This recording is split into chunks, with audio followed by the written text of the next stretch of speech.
Bismillahirrahmanirrahim.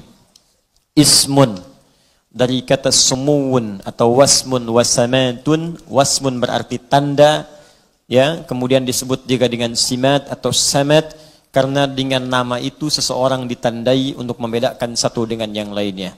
Adi, maka yang melirik kemudian adi. Dani, yang melirik kemudian dani. Karena itulah ismun disebut dengan ismun karena menandai seseorang. Maka disebut dengan zat, namanya zatun. Tapi ismun juga berasal dari kata sumuun yang jamaknya bisa melahirkan sifat sama. Dari situ muncul kata jamak samawat yang berarti sesuatu yang tinggi dan memberikan kemuliaan atau perlindungan pada hal-hal yang baik.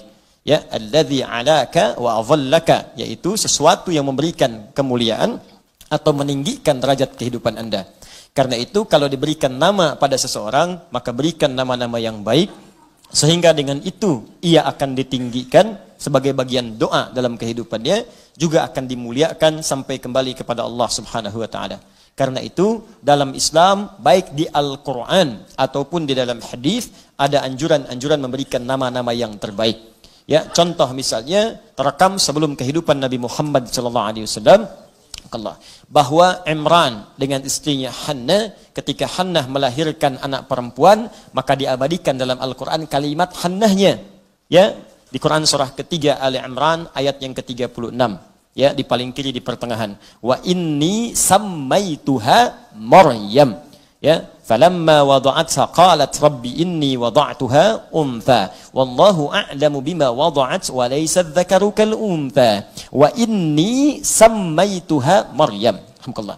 Dan saya, ya Allah, berikan nama kepadanya Maryam, ya, padahal bisa dia mengatakan, perhatikan, ya, ada sama yusammi tasmiyatan, ada wasama yasimu wasman.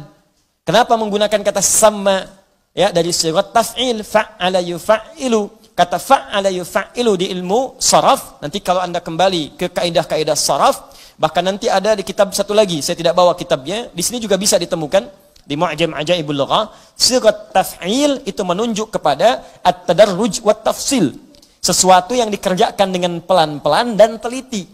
Jadi ibunya sebelum memberi nama diteliti dulu, nggak langsung aja pengen kasih nama tidak. Ya, 3 melon, 2 semangka misalnya. Tidak, ya. Tapi langsung dipikirkan dulu, ini anak saya mau jadi apa nih? Harapannya apa? Doanya apa? Oh, saya pengen anak ini jadi perempuan yang salihah, dekat dengan Allah, dijaga dari maksiat, dipelihara oleh Allah. Maka nama yang cocok menurut kosakata pada waktu itu Maryam namanya. Makanya kalimatnya menggunakan sama. Sama itu, ya Allah, aku pikirkan benar nama buat anak ini. Aku pengen anak ini dekat denganmu, bebas dari maksiat. Aku ingin jadikan dia satu-satunya anak yang dekat denganmu subhanahu wa ta'ala. Makanya sejak mengandung cita-cita itu ada. Kalau Anda baca di ayat 35-nya, ada di situ cita-citanya. Idz qalat imra'atu Imran rabbi inni nadhartu laka ma fi batni muharrara fataqabbal minni. Jadi kalau ada perempuan atau istri Anda mengandung, ya, atau ibu akhwat di bawah, ada misalnya berharap anaknya sedang mengandung atau ada lahir cucu, maka boleh di situ berdoa dari sejak awal. Dan fikirkan nama yang terbaik sesuai dengan doanya. Anak saya pengen jadi ahli Quran, Muhammad Hamilul Quran. Saya pengen anak saya dekat dengan Nabi, Amelia Habibatul Mustafa.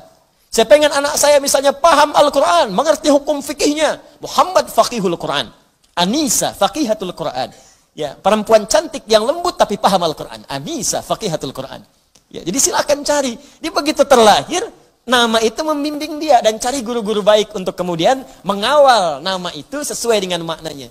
Makanya begitu lahir ditunjuk pamannya Zakaria alaihissalam supaya terkawal makna nama itu.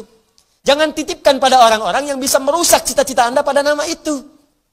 Katanya namanya faqih, tapi dititipkan pada orang yang menjauhkan dia dari Allah. Ya mustahil jadi faqih. Cari sekolah-sekolah yang membuat dia dekat dengan Allah. Sekarang udah banyak santen-santen, sekolah-sekolah plus hafal Quran, plus ada pelajaran salat, plus ada pelajaran fikih. Kejar.